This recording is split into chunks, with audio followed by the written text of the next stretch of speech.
How I clean the litter tray. Dahil bagong ligo si Albert, so bagong papalitan din natin itong ang kanyang ihian at saka pupuan, yung pupo niya, taihan. Ito siya mag pupo at saka magwiwi. This litter box sand. So ito yung yung sand pang kitty. Ayan. So lagyan natin.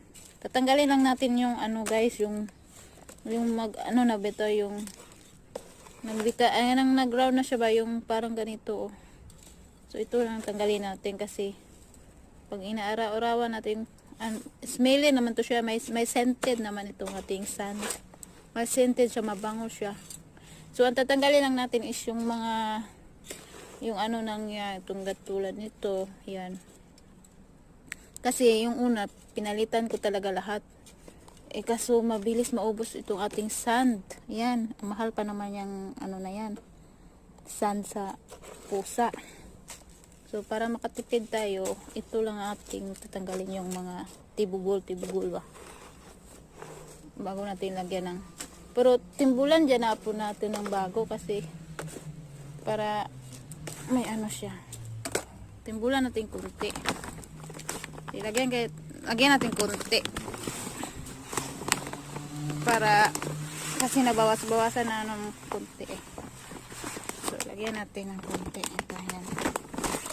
Scented ito sa mabango ito ang ating kulang pag tumaya ang ating poor baby, so hindi siya mangangamoy kasi mabango siya may amoy ang ating yung tawag dito.